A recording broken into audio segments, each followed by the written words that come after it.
Hello, Rubes. Welcome to Meltdown. It's the live Dollop. Here are your hosts, Dave Anthony and Gary Reynolds.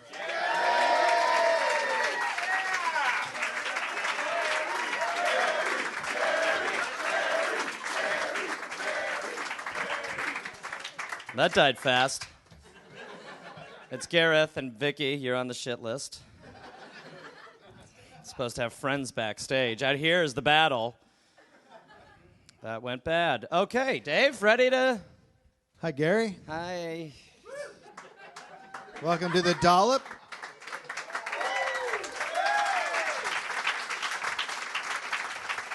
This is a bi-weekly podcast. Fuck, man. That just one person. Twice weekly. One person sends me a tweet, and I'm like, "It's all over. Yeah. We can't use bi-weekly anymore." Also, I don't know if you've paid attention to your Twitter. They're making a movie about Hugh Glass. Oh, I didn't. Yeah. I hadn't been told that 500 times. Yeah. There is a Hugh Glass movie, and I don't know if you guys know this. Leonardo DiCaprio stars in it. There's a trailer. Really? Yeah, I'll tweet it at you.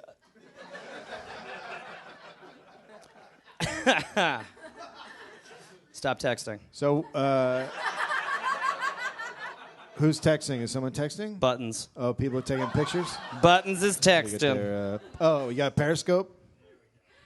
Here we That's go. Seifert. He is my Seifert. He thinks he's my boss, but it's actually Mark Maron. Here we go. That's basically my attitude to you a lot of the time, Dave. This guy's right up in here and way too casual. Yeah. Yep. This ends in bullets. What? Oh, yeah, fucking Reanimator. There you go. This kid over here is going places. Reanimator t-shirt? He's fucking way ahead of half of you. How many people have seen Reanimator? Yeah. Oh, that's terrible. That's fucking terrible. It's a terrible ratio. This whole show's shit. And your guest is Al Madrigal.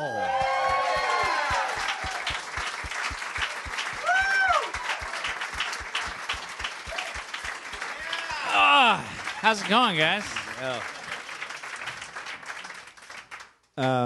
Hi, Al. Hey, we share an office. We do. So I just 2 days ago I looked over, and I said, "Are you coming?" And you go, "I wish I hadn't." I said, "Yes." And I said, I do "Cool, this all I'll the see you time. there." I just rather be home, guys. I really would. I get that. Well, me too. Yeah, how about sure. you? I mean, if we're all on the same page... Are you guys going to be dicks about this? Yeah. I know you paid and you expected to see a show. Yeah. Yeah? We'd all rather be home. Yeah. I think we all would, right? Let's all fucking go home. Yeah. Okay, that's fair. It's totally fair.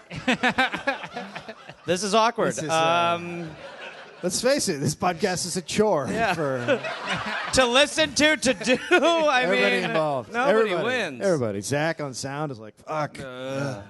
March 24th, 1869.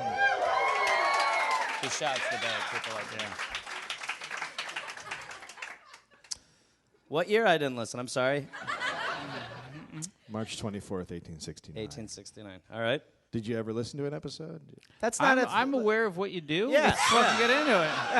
Yeah. I don't have to have a fucking He's in the t-shirt. house. Yeah. He's got a t-shirt, bro. Did you watch The Daily Show before you did that? Yeah, of course. Okay, that's cool. You know what? But actually, checking there was a respect levels. time. There was a time when the Daily Show, if you had a TiVo early on, that it took over your DVR, your TiVo, and it overwhelmed the memory there. So yeah, I took Daily Show off after a while. The TiVo they reran it 3 times during the day, and so you couldn't fucking. There was a 4:30, 7:30, like they were rerunning it during the next day. Comedy Central didn't have shit. And so I took it off. So I didn't watch, I didn't say every fucking Ed Helms piece. That's right, Ed Helms. Suck it. We're coming at you. I thought I was asking a more simple question. No.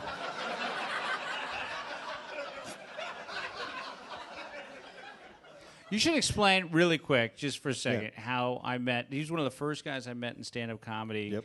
In the old Cobb's Comedy Club, there was a list where they used to San Francisco. They used to rank the comedians, and I remember walking back And we had never met, and I think he was like looking at the list, scowling, and wait, maybe Dave? just looked at me and like, can you believe this fucking shit? Sorry, this is Dave Anthony? Yeah, yeah, Mr. Positive, cheery. Oh, yeah, That used to be very different. Yeah. You really balanced out. Yep. All right, but go ahead. March 24th, 1869. Alfred William Lawson was born in London. 3 weeks after his birth, the family set sail for Ontario, Canada. That's what you want to do when you have a newborn baby. Get on a boat. Yeah. Well, those boats then were very healthy. It was sort of like a nursery. Yep. Yeah. Right. Just letting your child play with scurvy for the afternoon or something. Go play in it. Doctor recommended. 3 years later, they settled in Detroit. His father's plan was to open up, quote, a one-man factory for the weaving of rag carpets in order to earn an honest living. That's his dream. Yeah. Also, not a factory. That's like that's a dude doing the thing. That's a guy. Yeah, that's like being like I'm a one-man party. Yeah. It's like that's not not really. True. You're not really a Yeah, party. No, you're not a factory. No, you're a guy. Yeah, you're a man making things. You're a sad guy making rugs. I'm a factory. I'm not crazy. Alfred claimed his father received a diploma from Oxford University in electrical engineering, invented an early electrical engine, was a Shakespearean actor, and a preacher. So that's definitely true. I don't see how it can't be. Of his mother, Alfred wrote, "Oh God, it's awful when these women get hold of you. Oh God, it's awful when these women get hold of you. The poor devil had to become a preacher to marry her." Wait, what's happening right now? What is that? That's something he wrote later about his mom and his dad. About his mom's dad? No, about his mom and dad. He clearly... He talked shit about his mom. But not his dad? No, his dad was a preacher.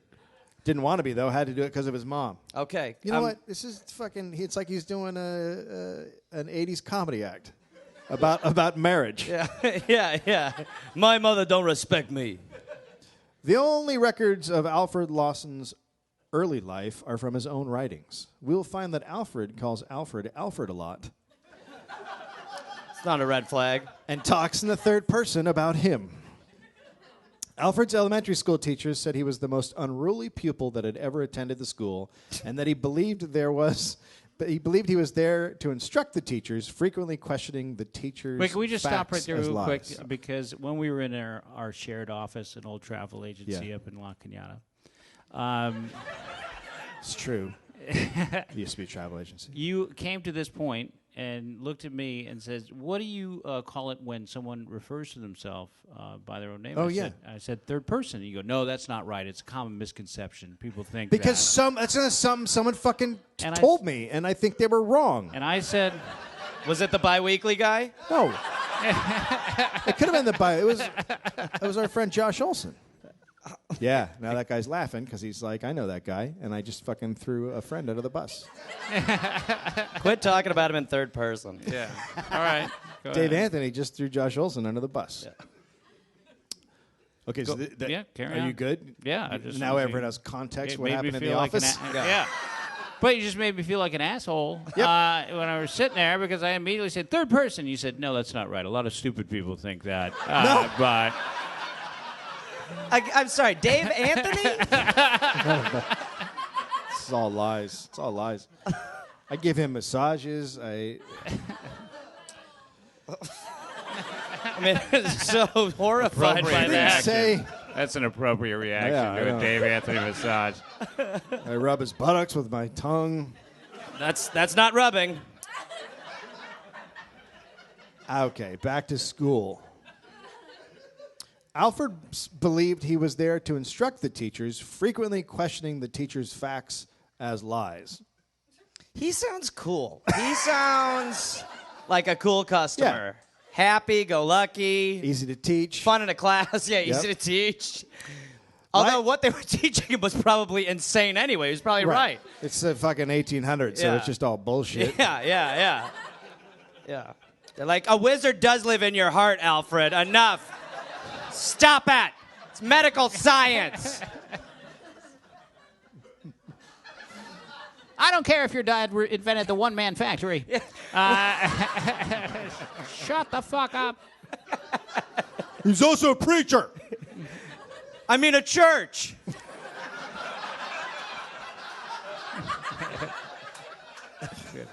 He had the first rug church. Yeah. Life with classmates was one fist fight after another. He lived by the motto... Whose heart is breaking right now? He sounds like a fucking asshole. He's a fucking dick. He lived by the motto, be sure you are right or don't fight. So he's great. Uh-huh. Then he left school at the age of 12. What more does he need to prove there? I mean, shit. He supported himself with various jobs: newsboy, shoeshine, painting furniture, barrel maker, farmhand, hotel bellhop, blacksmith's assistant, and door-to-door sewing machine salesman. He literally sounds like a montage. His life is just... A montage that ends up just surrounded by change. Yeah. Wait. Alfred. You didn't say vacuum cleaner, did you? No, sewing machine. Oh, okay. Still. No. I often hear vacuum cleaner in my head. You okay, Al? Yeah. Alfred wrote of Alfred. The mother of Alfred Lawson, that's how he writes. He writes his full name. Right. The mother of Alfred Lawson persuaded him to go to an industrial school to learn a trade when he was about 13 years of age. While there, he learned to make coats and design clothing. He completed the trade school when about 17 years of age. That's what Alfred said. But the Detroit Free Press reported that on April 30th, 1882, when he was 14, he was sentenced to reform school until 18 years of age for larceny. But both can't be true. You're going to have no idea what's happening. He got out of reform school in 1887. Alfred started pitching for a local baseball team. That always ends well in the in Dollop episodes. He pitched against a league team in a game and won with a 2-0 shutout. He was then approached by the league team manager and offered a contract. He pitched around Indiana and Illinois for the next 3 years, and by 1890 was hired by a minor league team called the Wilmington Delaware. They were called the Delawares? They just named themselves. They were like, let's call ourselves the Wilmington Delaware, which is a place. But that's what they went with. What about the Giants? No, we're the Wilmington. We're the Delawares. No, just Delaware.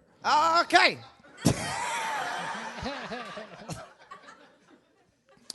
The Wilmington Every Evening newspaper. That's the terrible name. Horrible. Bad name for a team, bad name for a paper. Yeah. Extra, we're bad at naming. The newspaper reported on Alfred's pitching, describing him as a phenomenon. As they watched him pitch from February to March before the season started. On opening day in April 2nd, 500 fans plus the mayor, city council members, and the governor were there to watch his minor league debut. Wow. Yeah. All right. Lost 6-2. Shame. Then he pitched in a 12-1 loss to Syracuse on April 19th, a 15-0 loss. After 3 more losses, he was released by the team. Why? Character issues? Yep. You wanted to time that sip right, and that just got fucked up. It didn't work. On May 6th, he signed with the Boston Bean Eaters. At least they're trying. Yeah. Exactly. What should we call ourselves? The Boston, Massachusetts.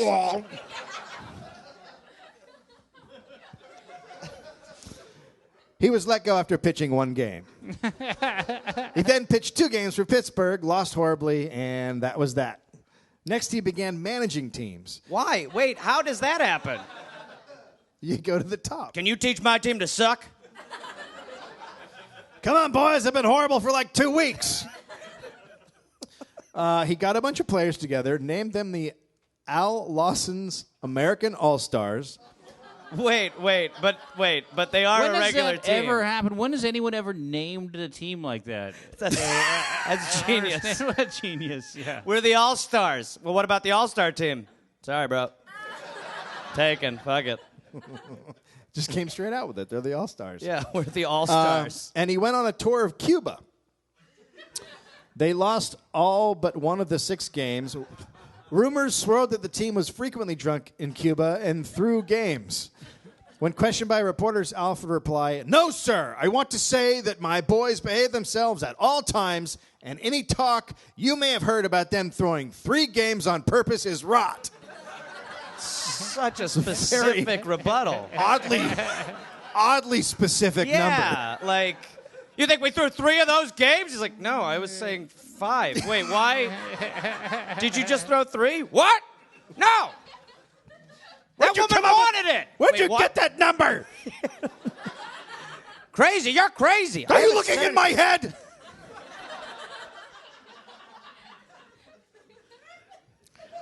Drugs up my ass? What? Nobody said that. What?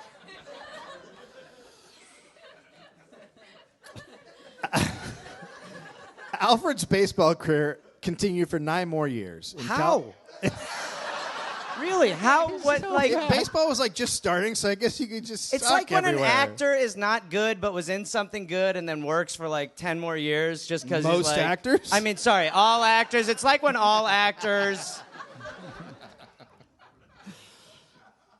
So he traveled around California, Spokane, Atlanta. He did a world tour in 1893 to England, South Africa, Australia, New Zealand, Honolulu. He even set up an amateur baseball clubs in Australia.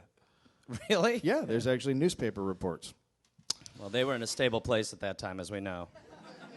Then, at 28 years old, Alfred realized that he was falling into bad shape. Smoking, drinking, rich foods made his body fall apart, and he became unhappy. So... Now he knows how everyone around him felt.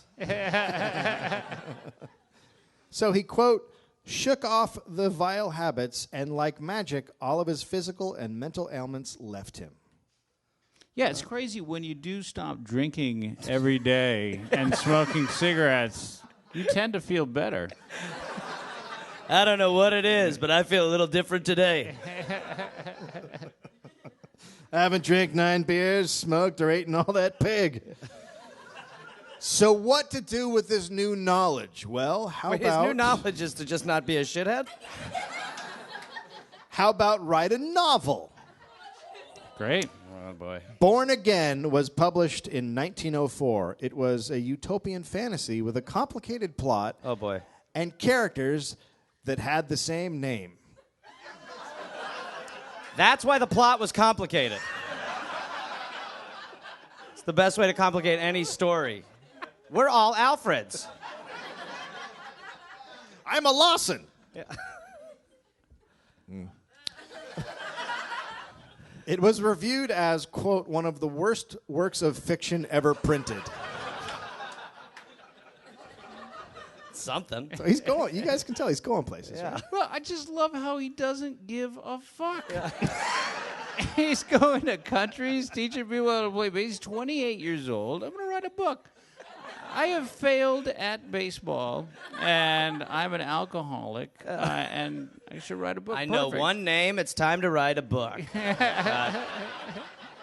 One human name I know. Alfred entered the cabin and said, "Hello, Alfred." Yeah. Alfred took Alfred's jacket and sat down while Alfred massaged Alfred. More Alfreds were coming over later, Alfred thought to himself, as Alfred's wife, Alfred, finished the turkey in the oven. Little Alfred was sick that winter, but that didn't bother Alfred. Not that Alfred, the other Alfred from earlier. Not that one, the other one. Is this a book? Is anyone reading this? Alfred thought.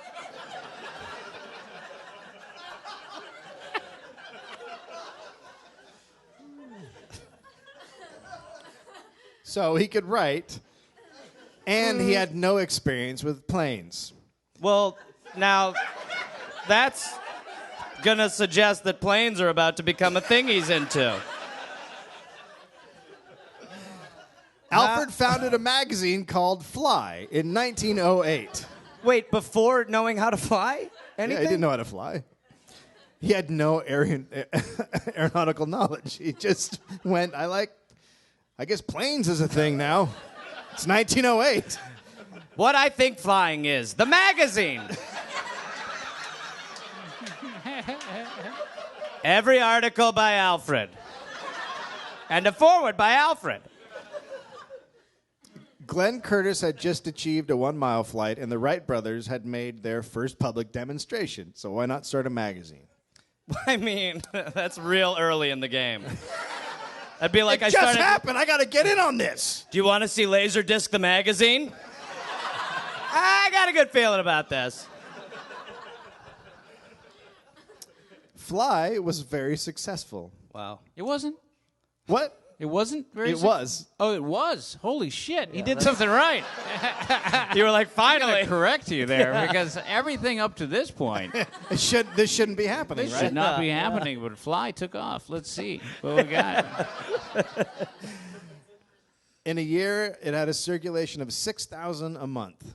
He then sold Fly to someone who made an offer, moved to New York, and started a magazine called Aircraft.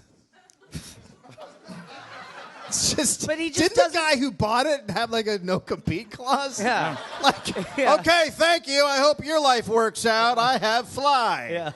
I'm also starting Fly. Wait, what? Read that contract, asshole.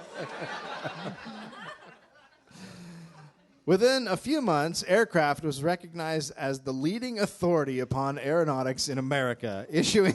But he doesn't know anything, right? Who cares? Everybody. Can't a man succeed? Okay.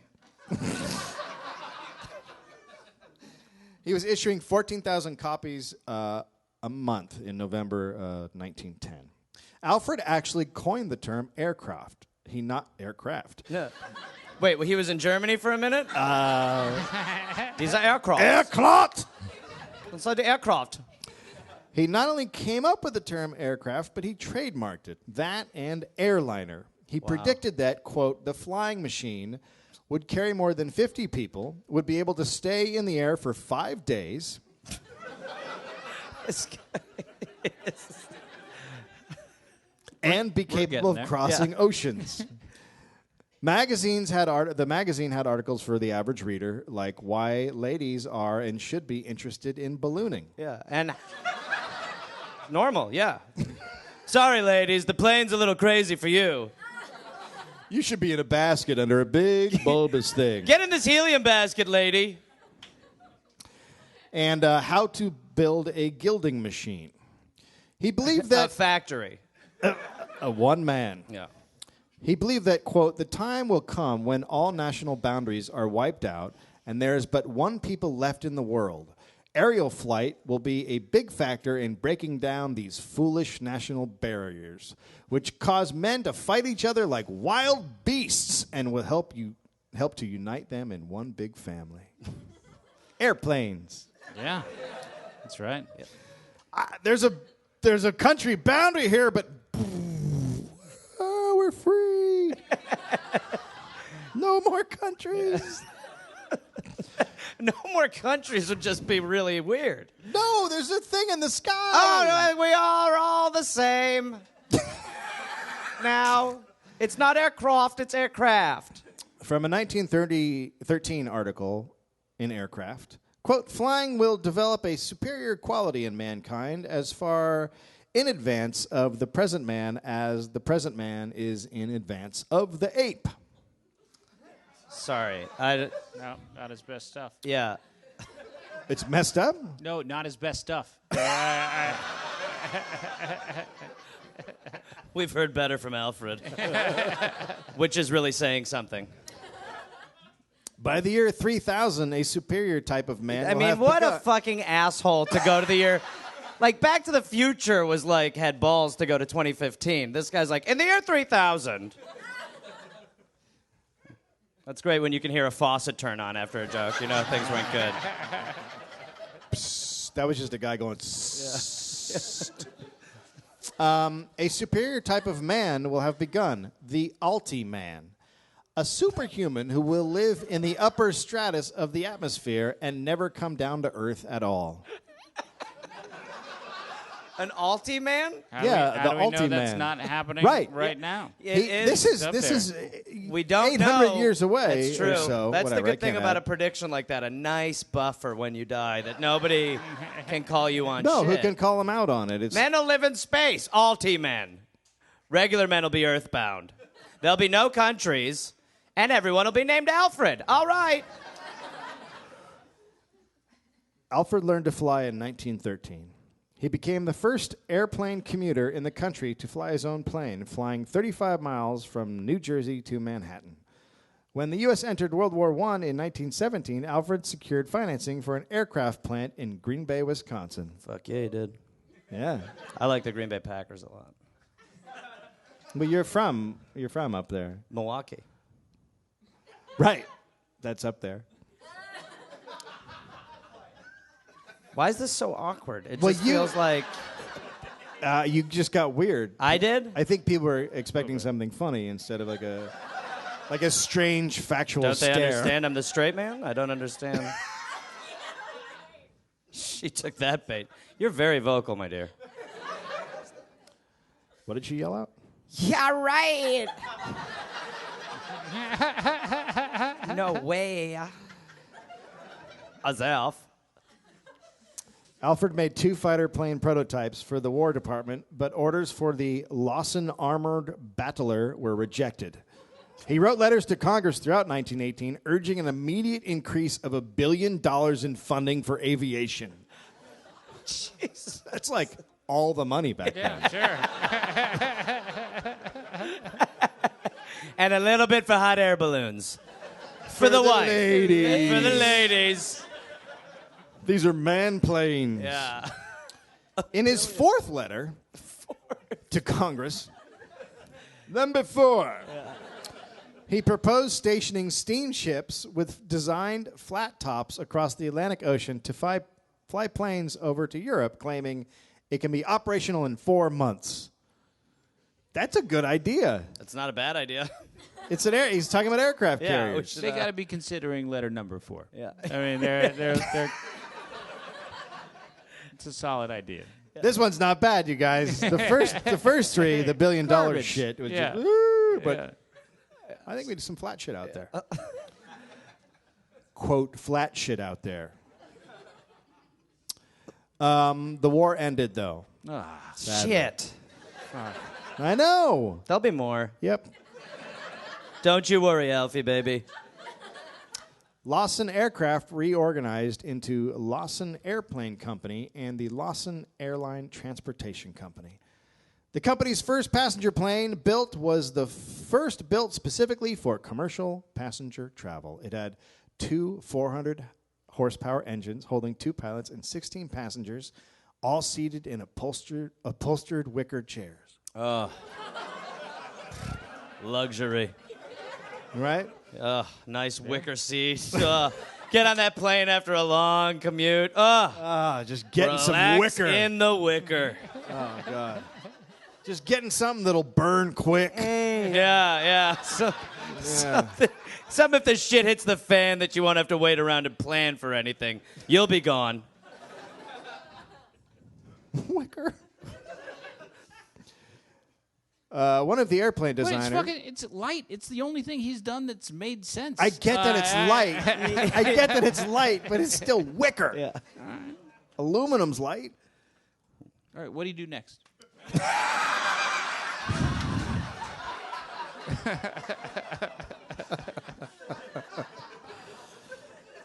Welcome to Anthony Madrigal Material Showdown. What about feathers? One of the airplane designers, Vincent Bernelli, described Alfred as, quote, perhaps the craziest man I ever knew. He was a wiry megalomaniac filled with nervous energy who Good. didn't need alcohol to get high. His ego kept him floating in the clouds. He was a cross between a crackpot and a genius. That's loaded. That is loaded. Yeah, I don't know what I mean. It's concerning. Alfred was trying to establish landing fields across the country for coast-to-coast trips. He wanted 100 planes carrying 26 passengers on 36-hour trips.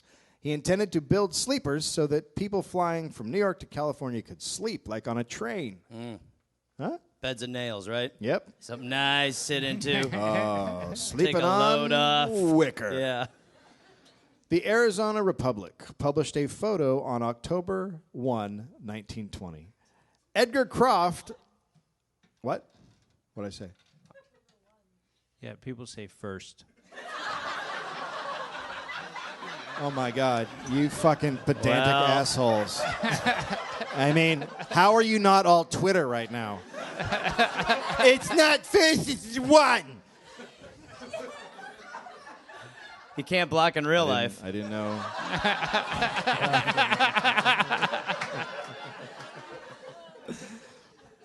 I should have written first. You're right, but I wrote 01. I apologize for ruining the podcast.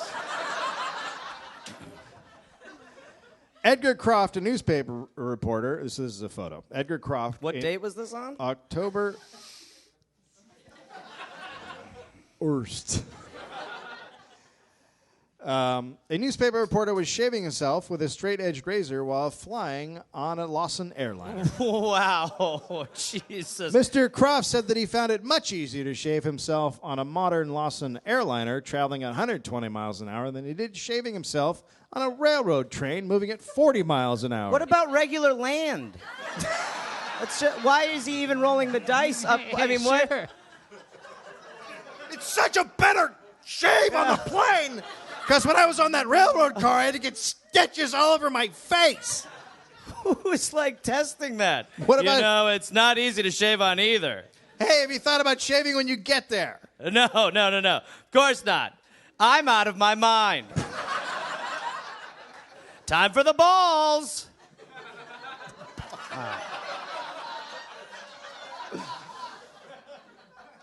I'll only shave my balls in a hot air balloon. Mr. Croft's catchphrase was "time for the balls." Wow. What? That How did happens you from know time that? to time. I'm good. I actually got into your computer. Shower, bath, lavatories, and all modern conveniences would be on the planes. In 1919, Alfred scored a post office contract to deliver mail by plane. Contracts for 3 airmail routes for $685,000 a year were awarded. Each plane would carry 1,500 pounds of mail per trip besides the passengers. The first trip of Lawson Airlines took off on May 8th, 1921 from the Great Falls Tribute, with one of its wings hitting a tree on the takeoff. Did anybody else see that coming a mile away? I knew those people were dead. The second that he mentioned something positive happened, everyone's dead. That fucking dude shaving is gone. He was like, Not on takeoff, Larry! so let's talk with trains.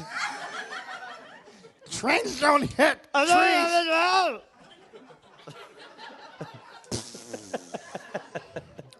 With one of its wings hitting a tree on takeoff of what was to be the maiden trip, the Lawson Airliner Midnight Liner Deluxe, valued at $75,000, crashed 50 feet to the ground Sunday. 4 passengers, including Alfred Lawson, escaped uninjured. No. What happened to the mail? Yeah. Yeah, don't bury the lead. The mail was lost. The crash caused his financial backers to withdraw their support. Lawson Aircraft Company was declared bankrupt in 1922. Jesus. He did try to revive it in 1926 with the idea of a double-decker airplane to carry more passengers. No, well. Hey, you know how the first one Wrong crashed? direction. You know how the first one crashed? This one's going to be bigger! Smart.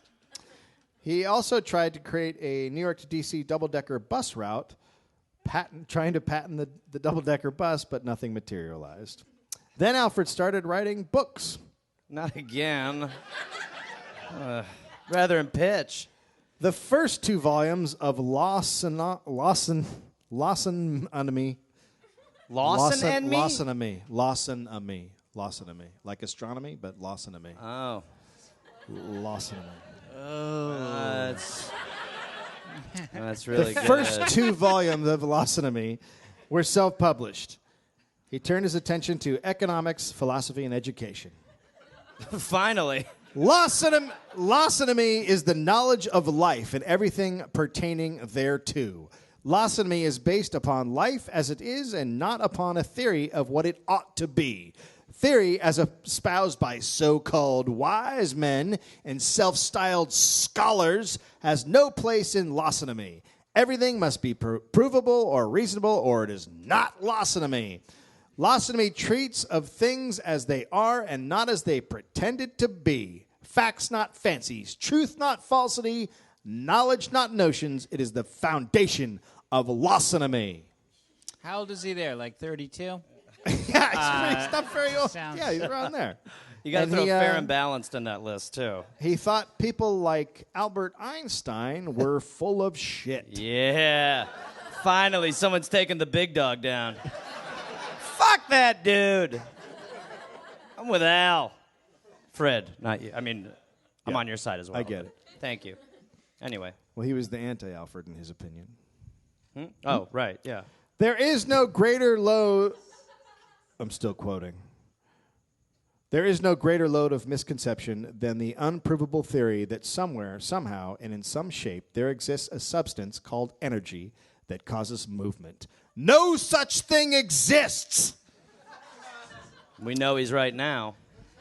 Instead of energy, Alfred believed there is a constant push-pull battle between things with high density and low density. So materials with high density move towards the ones with less density. This created suction and pressure. For example, I'm excited for this example. we are able to see because our eyes draw light with suction.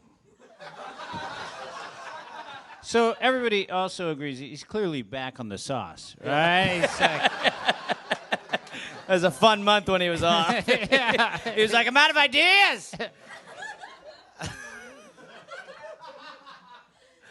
Gravity was also the pull of the Earth's suction. Suction. Lawson's theory of suction and pressure was something he discovered at the age of 4. When he was calling his mom a cunt and hitting teachers.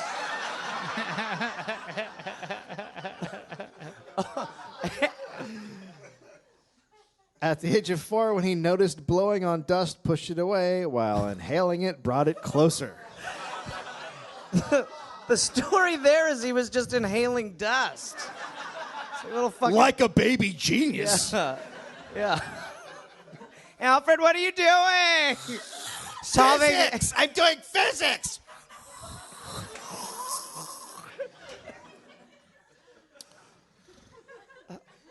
It is possible that Alfred got his ideas and understanding of physics from his father, who in the 3 years before Alfred's birth spent all his time trying to make a perpetual motion machine. It's always the dad. Yeah. Sometimes the mom, but usually the dad. It's just great to know that he worked on a project that he could just never solve. He was just like, I'll get this. This will One take day I'm going to do it, it's just going to keep on going. forever. Watch, Alfred. Get away from the dust. Actually, get the corners. Now, as far as the planet Earth goes, the planet is swimming in ether, while the Earth is made of less ether. Since less ether is not as dense as ether, it creates suction through a hole at the North Pole. So, Earth nutrients go in through the hole and enter the arteries of the Earth, which then distribute the nutrients all over the planet. Then they are eventually shot out of the Earth's butthole at the South Pole. I made that term up, but it seems appropriate. It seems very... It is a butthole. If it's at the bottom and stuff's coming out of it, it's technically a butthole. You can't be shitting on Santa. I mean, you got to shit somewhere. Right. Yeah, Thank go out you. the other end. I hate when the Earth gets food poisoning, too. Are you familiar with Earth buttholes? yeah, good. How I taught my kids. How to refer and respect to the planet. I use buttholes for everything. That's actually a book you wrote, right? Buttholes Yeah, for everything? buttholes. Everything's a butthole by Al Yeah. Madrigal.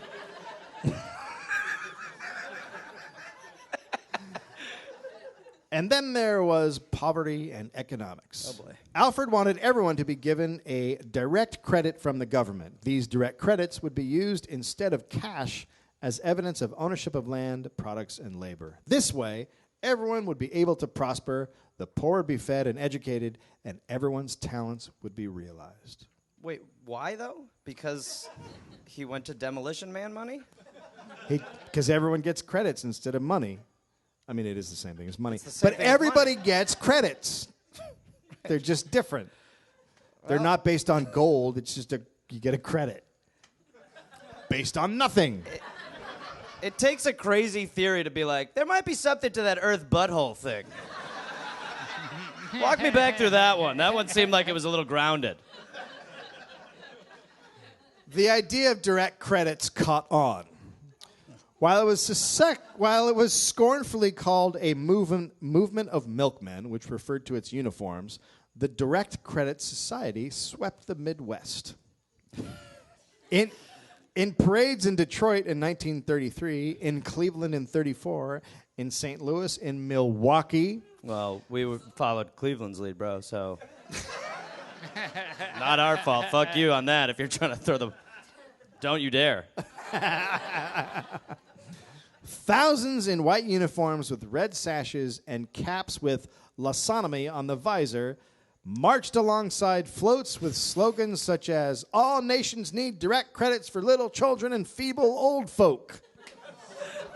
Is this a parade? What is this? What am I watching over here? They graduate from heaven? What's happening? Other signs like leader of the world's greatest economic movement. These were preceded by marching bands playing the anthems Hark to Lawson, What? Songs of Lawsonomy, and A Passenger of Truth. No Lawson pun there, huh? The Direct Credit Society had military ranks for members. Each new member would begin as a corporal, and after signing up 50 new members, they would advance to sergeant. So, L. Ron Hubbard heard It's this. Amway. And was like, let's go. They all have to sell soap to their moms.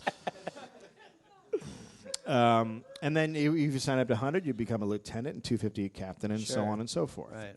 Lawson claimed 75,000 officers in 1934 and a total of 1 million members by 1936. No dues, but donations were paid to Lawson's Humanity Benefactor Foundation.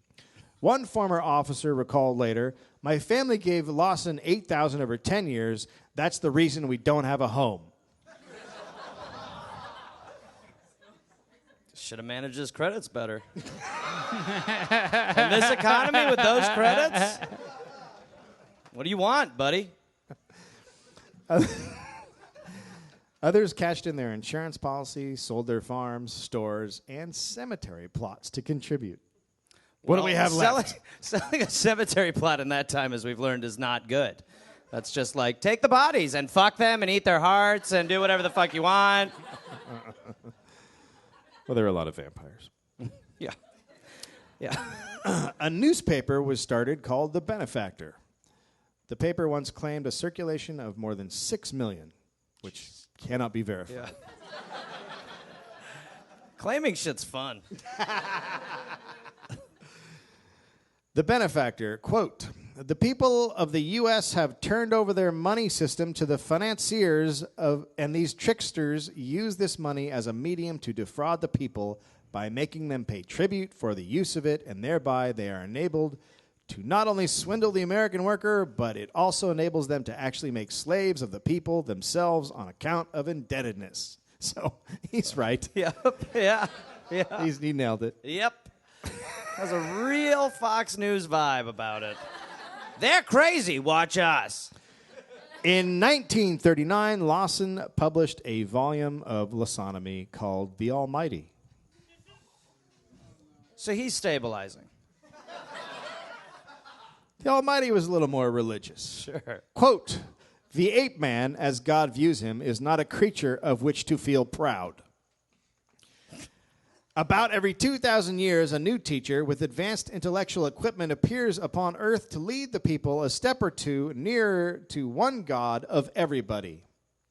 Previous teachers lacked knowledge concerning the physical, mental, and mechanical laws to establish their teachings upon a sound and lasting basis. Oh, dear. Who could do this job? Guesses? I'd love to hear who he nominates. The name was in his first novel. Really? I mean, they're all so good. I don't even remember the first one. Let me know who he picks. Alfred! Yes, the guy who claimed his birth was, quote, the most momentous occurrence since the birth of mankind. It's like when you have to write a bio for yourself. It's like super uncomfortable, you know?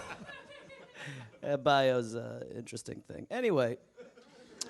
I wish people could relate to that, but most people don't write bios. Yeah. You guys know when you're writing your bio? Yeah. Oh, you gotta write a bio in the third. You gotta be like, Gareth Reynolds is from Milwaukee, Wisconsin. It'd be like real sad when you send it like, someone else wrote that shit. Well, now you can write, the most momentous occurrence since the birth of mankind. May I have the job? By 1943, Lawson had penned over 50 volumes of Lawsonomy. Oh, God. And then he raised over $100,000 and bought an abandoned college. On November 30th, 1943, the Des Moines University of Lawsonomy was incorporated as a non-profit. Somebody abandoned a college in Des Moines? Fuck it, we're done. Let's get out of here. Fantastic. Should we sell it? No. Yeah, walk away. Go. Walk the Get fuck out of here. away. Someone will take it. Who said to do this in Des Moines? This town is boring. June 18, 1944. It was announced the university would enroll a limited number of students. Applicants must be free from all mental and moral defects, including such habits as liquor drinking, tobacco smoking, gambling, dancing, and face painting. Right? Face painting's the gateway. Next thing you know, you're dancing. I mean, I started with just 2 stripes in the morning, and then next thing I did, I was blowing dudes and doing heroin. It's just straight to that. I used to paint my nose red alone in my place. Now I'm an alcoholic.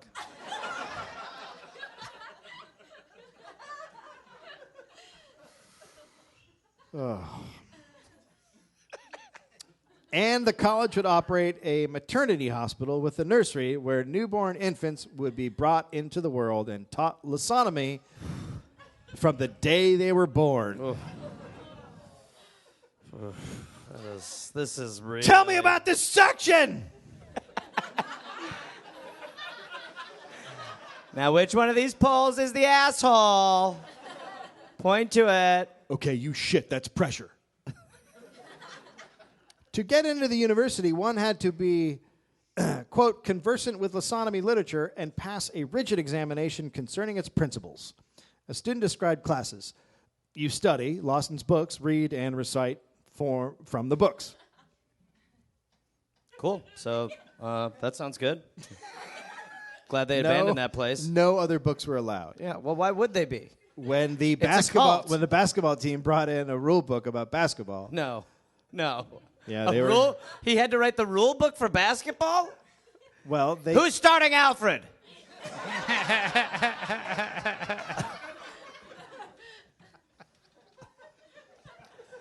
After 30 years of study, the degree of knowledgean would be awarded. 30 years of college? After 30 years of college, you'd get a degree of knowledgean.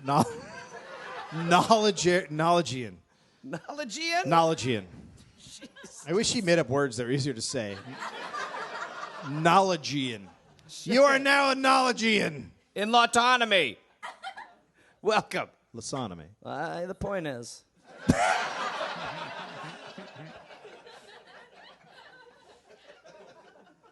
Neighbors living nearby complained about a tall fence that was built around the university.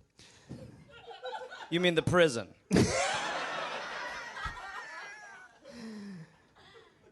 They also were awoken every morning by bugle calls and were concerned about the young boys seen working on the grounds from sunup to late in the evening, wondering how the university avoided child labor laws. The fence. What? That's the fence. We're like, yeah, don't worry, we're good over here. Don't ask any questions. Neighbors were also intrigued by the disappearance of the school's coal smoke. Alfred believed it was healthier to bury the smoke than to let it escape from the chimneys. We're all thinking what? You know what? No. You guys are all like, what are you talking about? Because you don't know shit about Lawsonomy. Or Lawsonomy. The smoke stacks were capped and the smoke disappeared. Alfred did try unsuccessfully to patent his Lawson's smoke evaporator. When asked how it worked, he chuckled. Any more questions? Everyone wants to know about it, but not until I get it patented. It's just so I'm a fucking shady. asshole. In 1943, Lawson, now 74 years old, married a 29-year-old woman. Oh, he finally did something wrong. He's done so much shit. I'm serious. With the way this is going, what do you think was Yeah. gonna fucking happen? What are they going to talk about? Not buying it. Wicker on airplane while shaving? I'm in. Earth's anus? I'm listening. That's quite an age difference. No!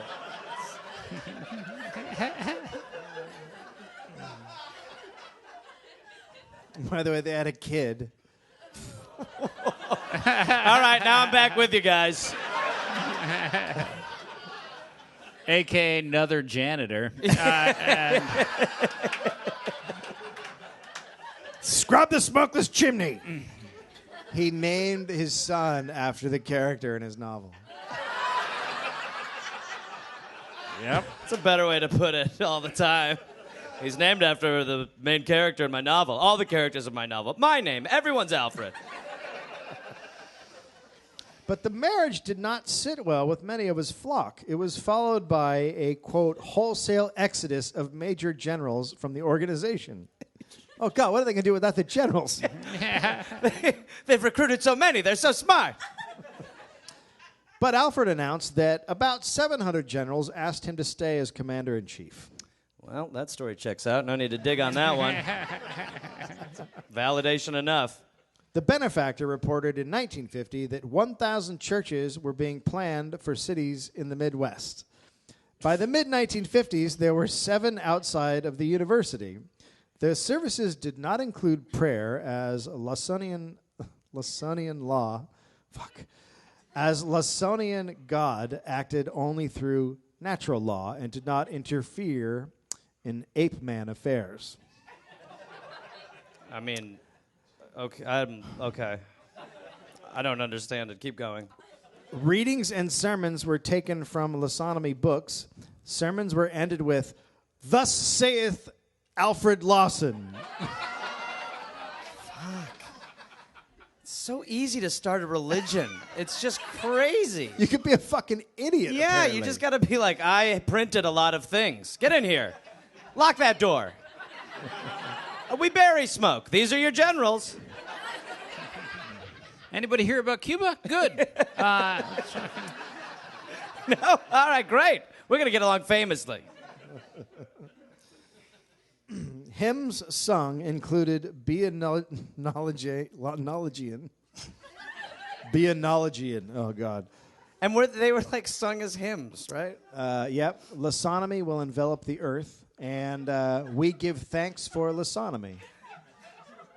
I would just love to hear those. Just one in. Yeah. Just top to bottom, the whole fucking thing. We are all Lawsonomy. Reading from the book, the new guy's like, what's going on? I want to hear the Be a Nologian. Everyone's looking. Now Nologian.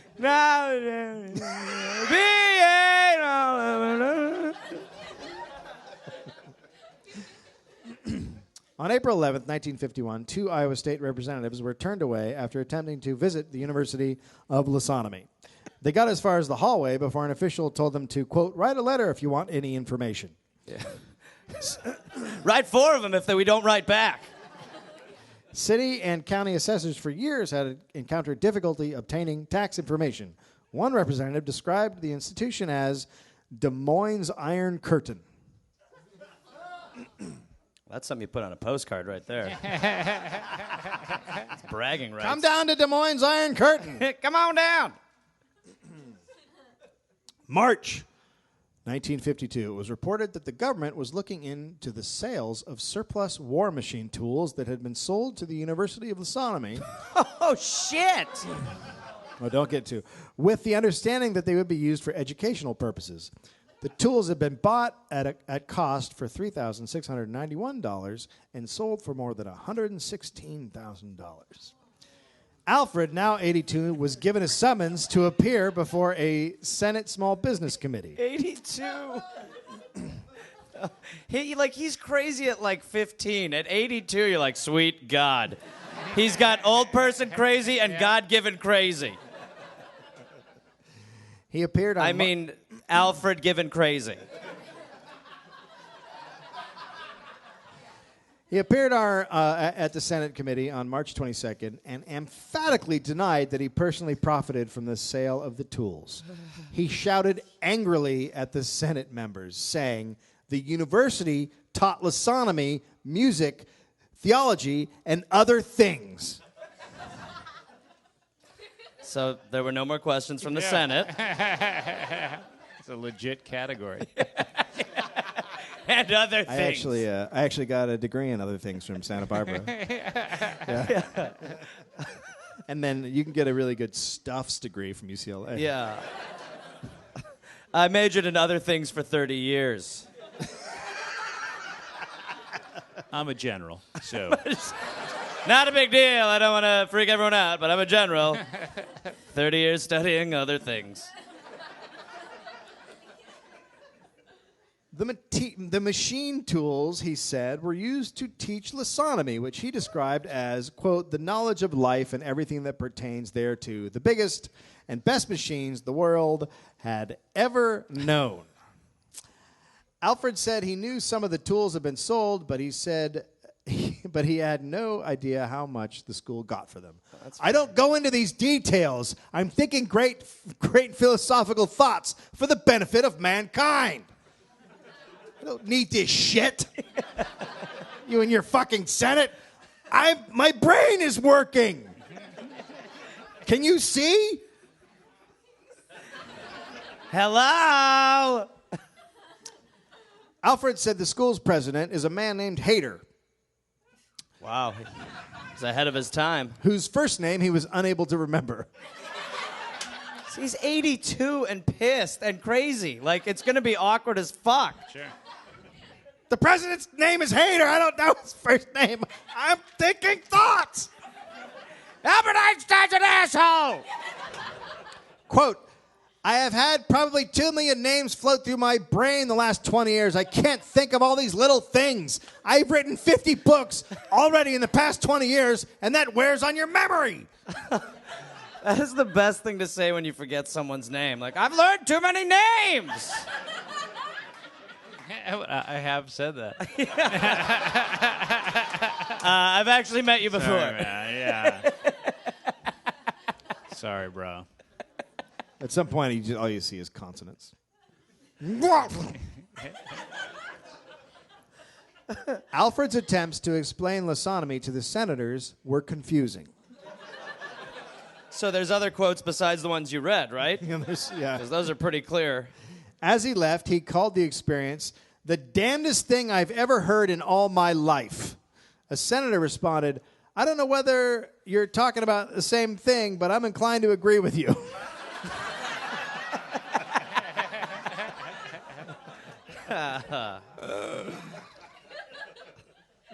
It's crazy when you're on a senator's side. You're like, that guy's awesome.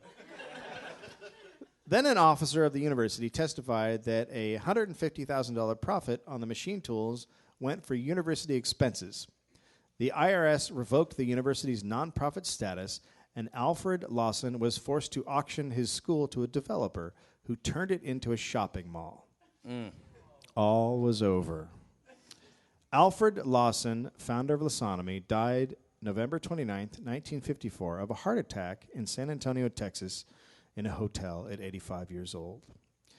In 1955, the university was being razed when construction workers found 300-foot-long tunnels leading from the boiler room, where a fan blew the smoke from the power plant through the tunnels and up into vents. The openings to the outside were covered with shrubbery.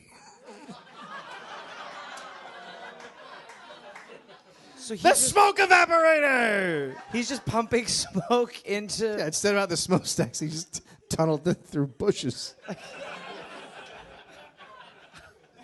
How? How could he possibly? I don't know, but he couldn't get a patent for it. When you have enough little kids working for you, you really can accomplish a tremendous amount. Yeah, it was just like busy work. He's Yeah. like, dig tunnels. Dig, Tommy, dig! The Humanity Benefactor Foundation owned a farm in Wisconsin where the University of Lawsonomy was then relocated in 1956. 4 students, university officers, and caretakers lived on the farm for years, and around 100 students will hold a reunion there once a year. In 1979, you are absolutely correct in having that reaction to this fucking crazy story, because it's super close to us.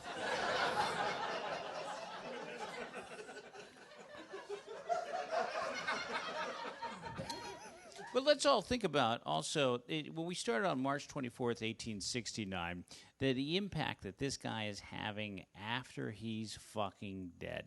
And none of us are going to do that. Not one person in here is going to have the same effect. So he might be just batshit fucking crazy. All right, former baseball player who went on to write a magazine on an industry he knew nothing about. Started a fucking religion, but that religion somehow went on to 1979. So I don't know what we're about to hear, but this is incredible. This is so great. Yeah.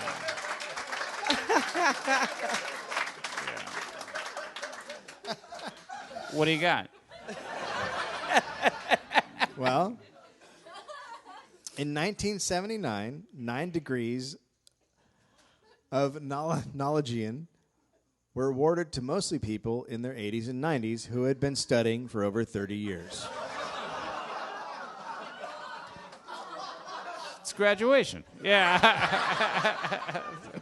We forgot about those people. Those poor people. I you totally imagine? forgot about him, too. Take their little thing. Hey, Shannon, when did we win it? I cannot get a job. I can't get a job. This job market's terrible. My degree, well, my specialty is on the Earth's butthole.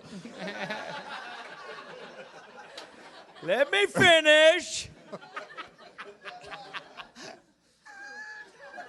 Oh, I was finished. Sorry. The Chicago Reader, June 18th, Chicago Raiders good. 1998.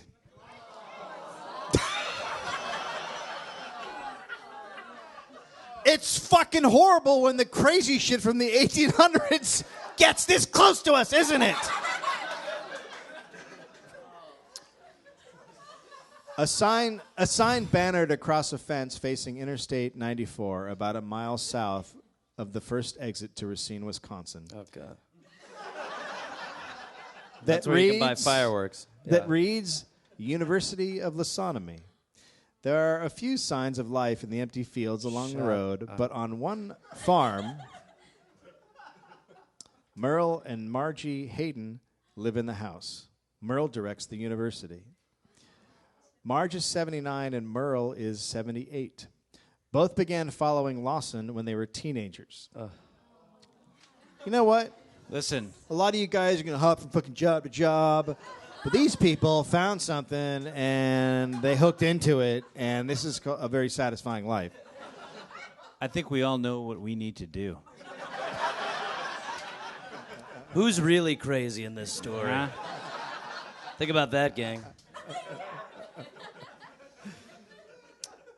They are not the last living Lawsonomists in the world, That's Merle fucking promises. crazy. How many Lawsonomists are there in the world? Not enough, he answers. Merle conducts monthly meetings. I mean, 4. Sorry, 4 is the answer. Guys, tonight, hashtag Lawsonomy. And we're going to bring this back. Yeah. Hashtag Lawsonomy. We're trending.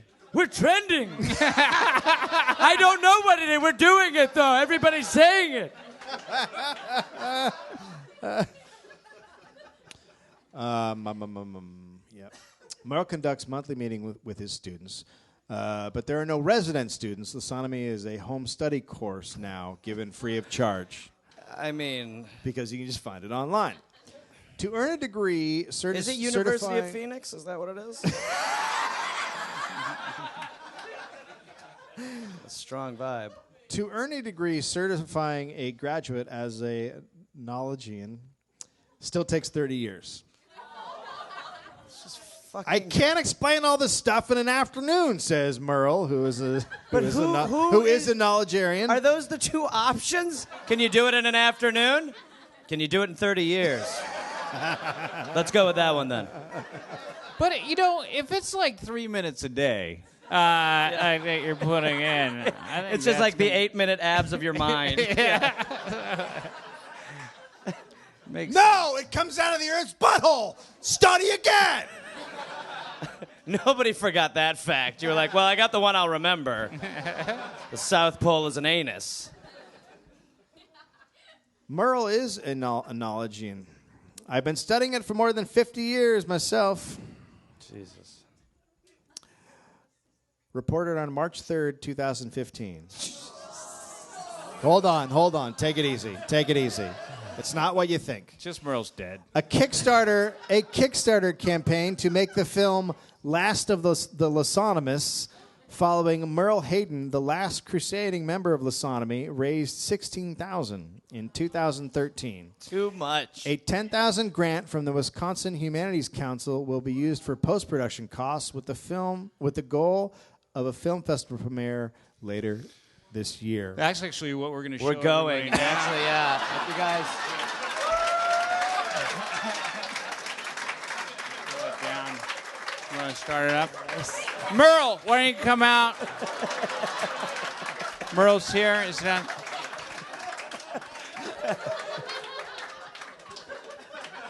Yeah, the film. No? That would be the best way to do it. And, by the way, we're on a ship and we're in Des Moines, so We've been flying there the whole time. yeah. How's everyone enjoying The Wicker?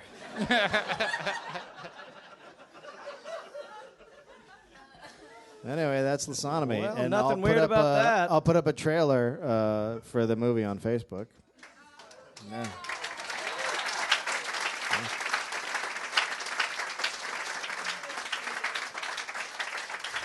That's it? It's over? Yeah. Oh, good. Thank Alfred. Jesus. That took forever.